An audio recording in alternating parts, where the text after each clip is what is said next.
Hi everyone, Heather Gauthier here, Gelmoment independent distributor. I wanted to do a quick tutorial to show you how to recreate this Ombre Sunset Forest look. So I've got my nail stick here today, and if I were doing this on my actual nails, I would want to buff my nail first and then wipe it with a cleansing pad.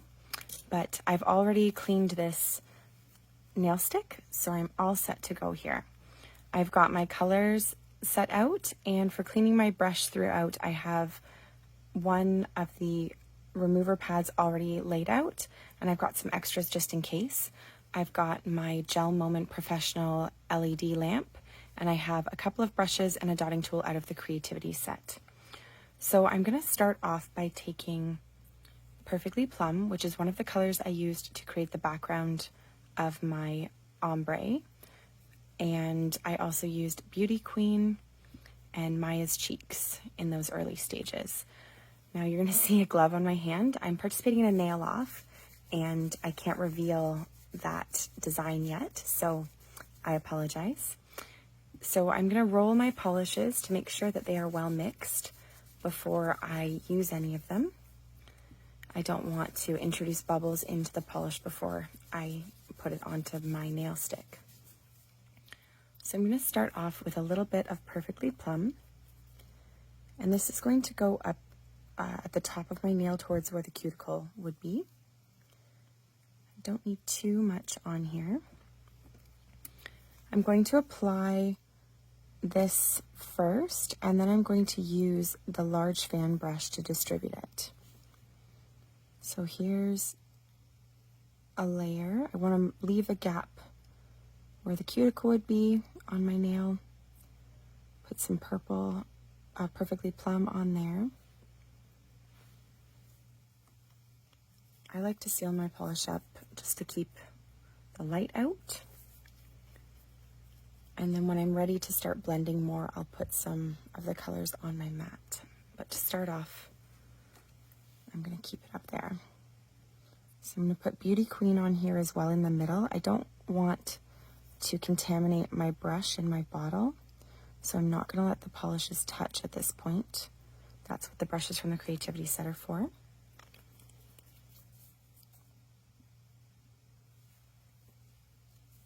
And then Maya's Cheeks at the end of the nail, and I will also use that one to cap the nail.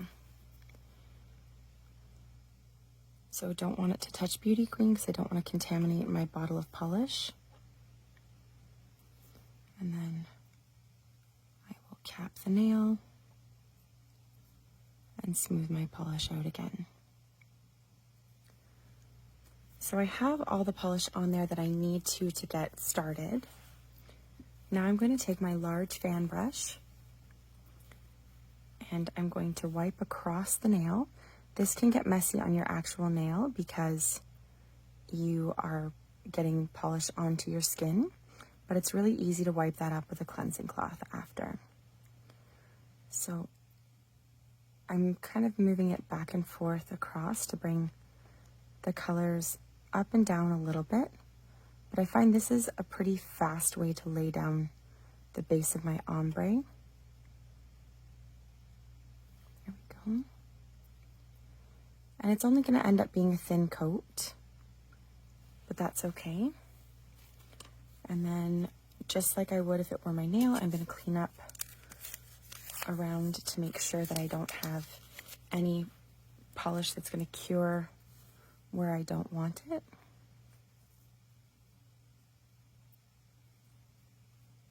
So that would be if it were on my skin, on my cuticle. Touch that back up there.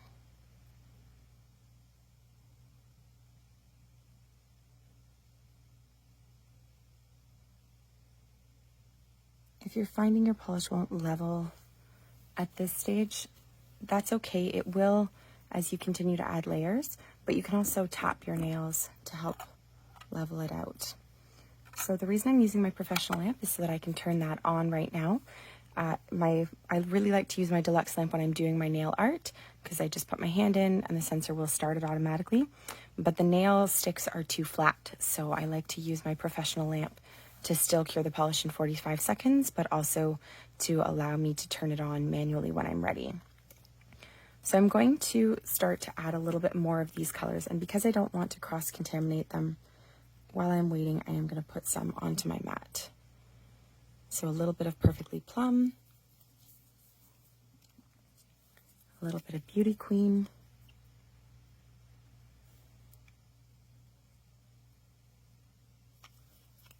a little bit of Maya's Cheeks, and this will help to make the next part of the process just a little bit faster. Once I have a little bit of polish on the nail, I find that the ombre adheres a little bit more easily. So I have some polish still on my fan brush. It's important to make sure your orientation is correct when you're working with this, because it will affect your end result if you start to get it backwards. But with Gelmoment, the beauty is that I can just wipe it off and try that layer again if I accidentally cross-contaminate it. So the large fan brush is a new tool to me, but I'm quite enjoying how easy this makes the ombre. And I've found that it's also a matter of patience, that not being afraid to do a thin coat that doesn't quite have the coverage that I want here and there, and then adding them together over time produces the result that I'm looking for, just kind of with a little bit of persistence there. So you can already see that sunset starting to emerge. And once again, I'm going to wipe off the nail stick where I don't want the polish to cure. And then I will put it back into my lamp.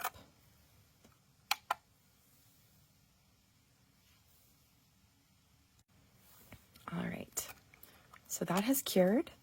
I'll probably add another couple of layers to my ombre to get the result that I'm looking for. I probably will only do one more with the large fan brush, and then I'll fine tune it. Oh, see, that's what I was talking about. Make sure you've got the orientation correct. So I don't want that at the end. I will just wipe that off. And then let's give that another shot.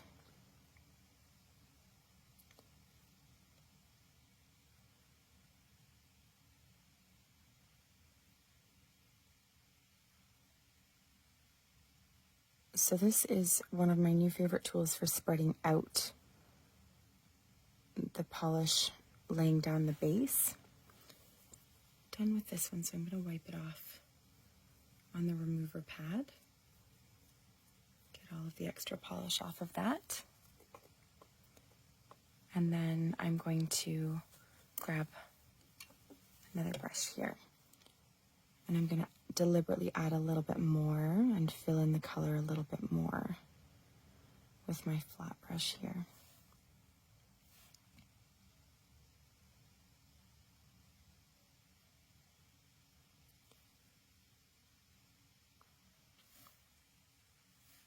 So because I'm mixing the colors anyway, I don't worry too much about going from the pink into the purple or vice versa. If I was finding that I was transferring too much of the wrong color, I might wipe off my brush on the remover pad first. But at this point, this is doing right what I want it to. And I'm just mixing a little bit more of the color to get a little bit of a more solid blend there, to make the ombre a little bit more fluid.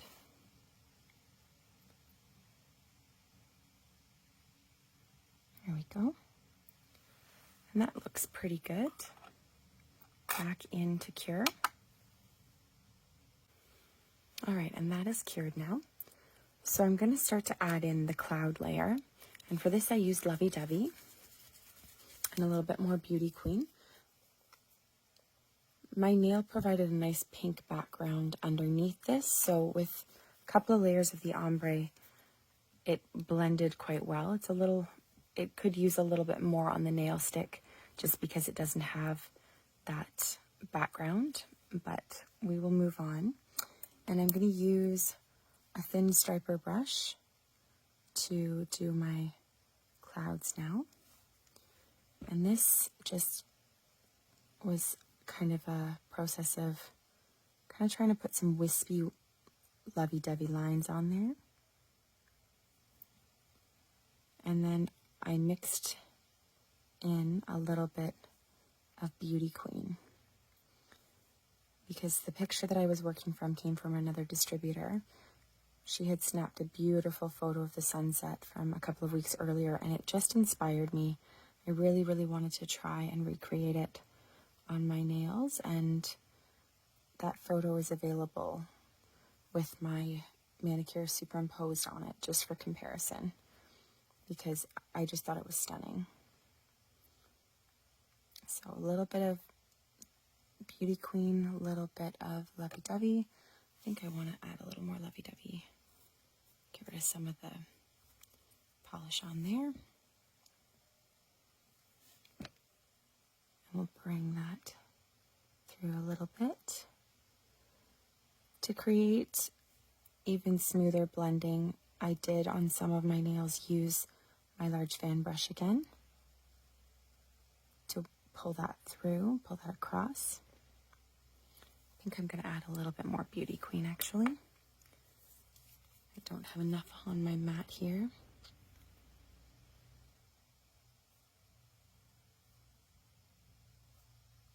There we go.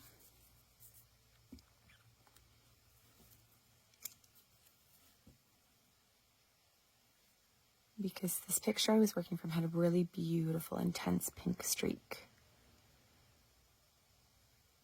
with white clouds. And so I really wanted to try and capture that.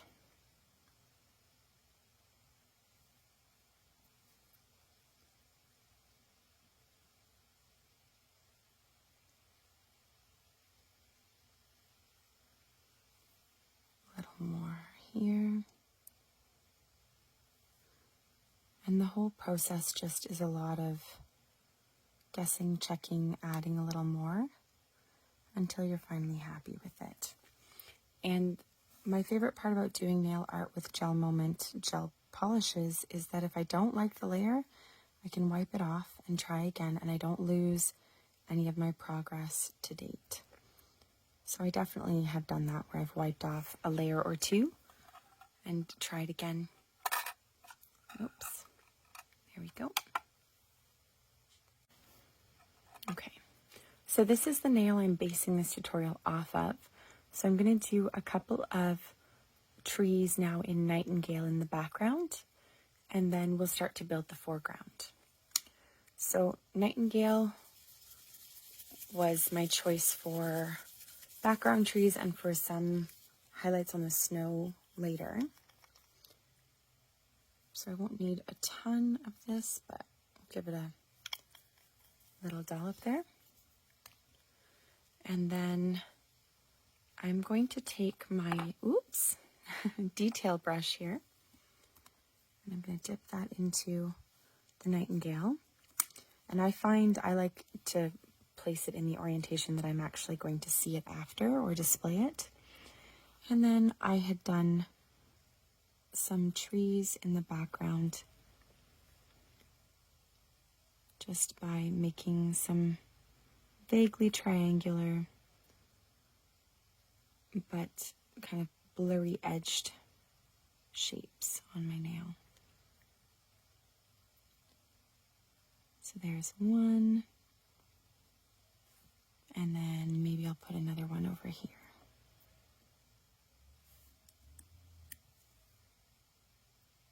This is going to take a couple of layers to build its effect.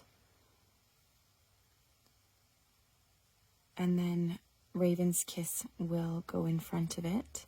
And so you really just are using this to create kind of the impression that there are more trees behind. So the amount of detail that you put into these trees doesn't have to be particularly enormous. There we go. Try that. All right. And I'm going to add a second coat of Nightingale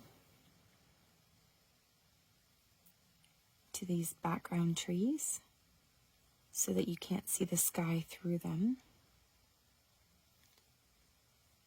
But as I said before, the amount of detail that you're actually going to see for these is minimal. They're just to help highlight the trees made out of the raven's kiss that I'll add shortly.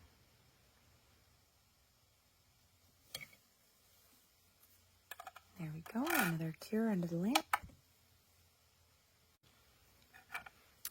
And now I'm going to need Raven's Kiss to do my foreground trees. So that's all mixed up.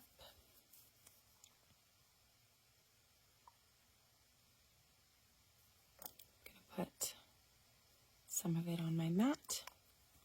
That brush just really wants to get started. So, oops.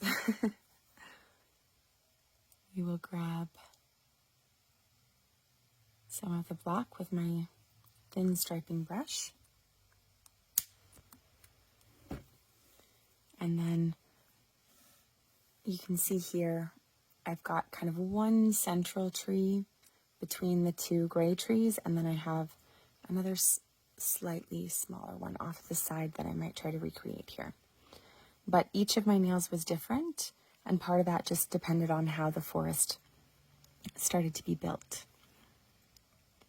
So I'm going to start, just give myself an idea of the center of the tree.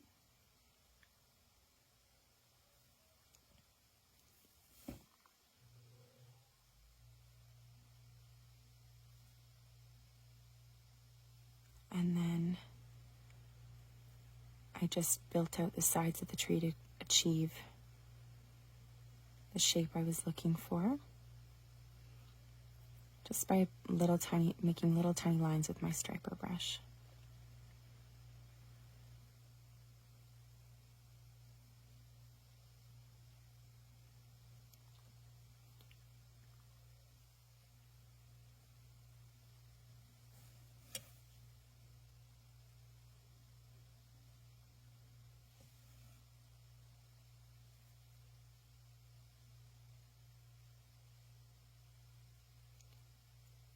So just some little lines there.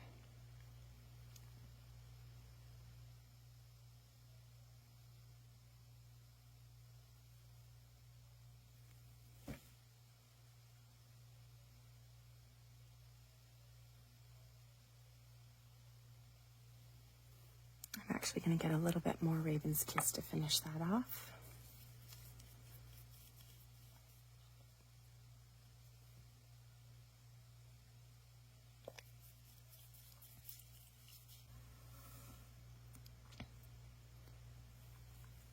So I'm just going to add a little bit more in that vertical and horizontal line kind of pattern, just creating the effect of a nice bushy pine tree.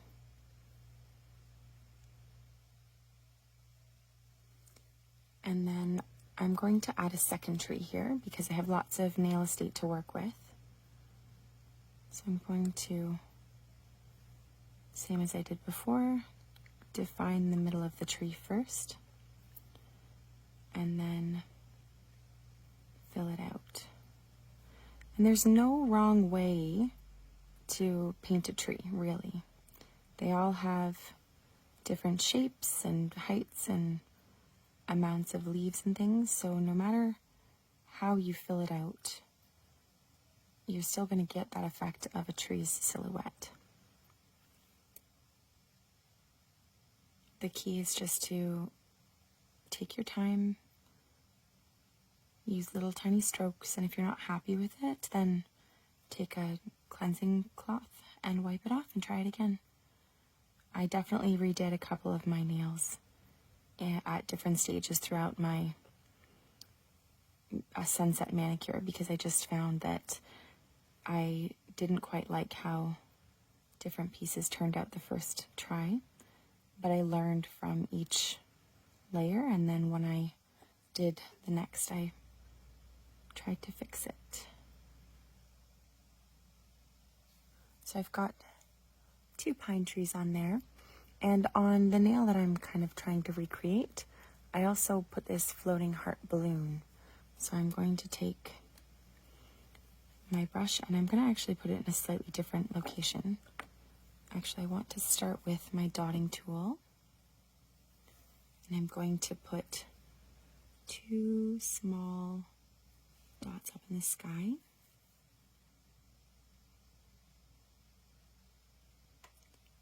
And then I will use my striper brush to bring those 2 down into a point.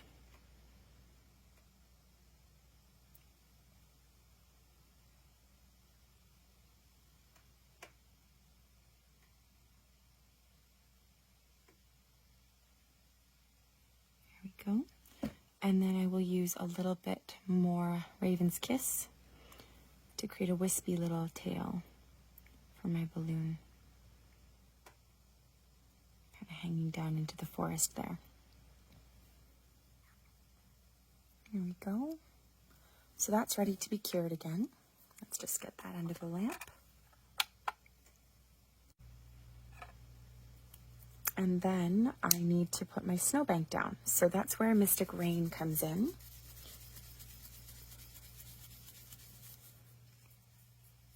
And I'm going to use the brush right from the bottle for this part.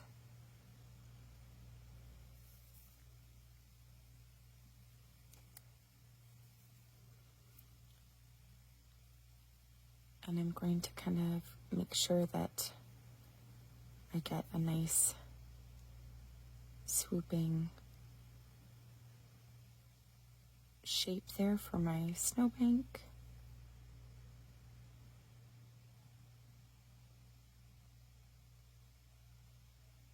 There we go. Good idea to cap the nail at this point, because if you're putting this much time into painting a forest on your nails, you probably want it to last. So that will go in to cure now.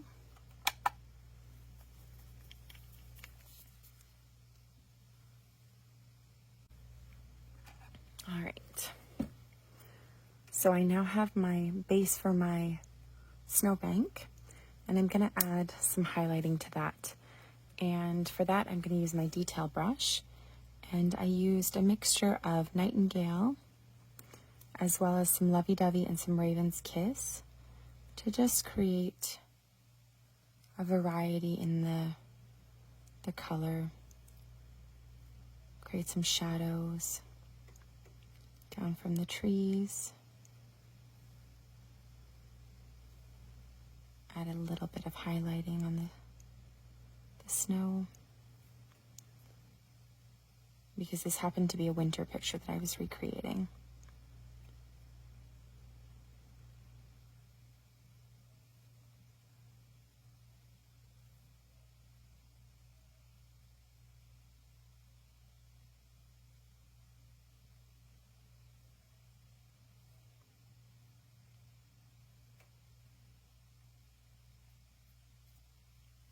And then I also used that tiny striper brush again with a little tiny bit of Lovee Dovee to create a little tiny reflection on my balloon. There we go. So, there you have it. There's the ombre sunset, the forest, some trees, the snowbanks with some highlighting and some shadows. And then once this is cured for the last time, I will put Clearly Frisky over top of it.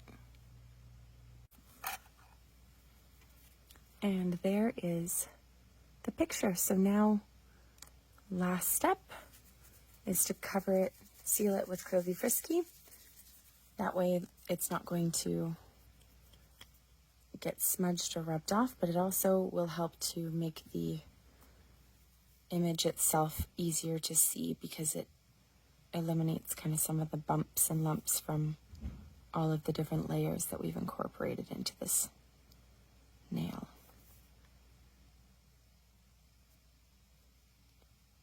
All over the design, capping the tip of my nail again.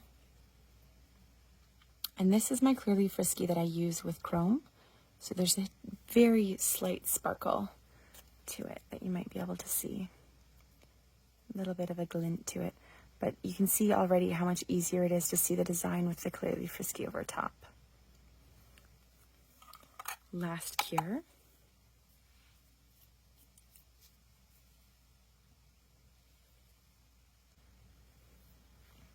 And there we go. All done.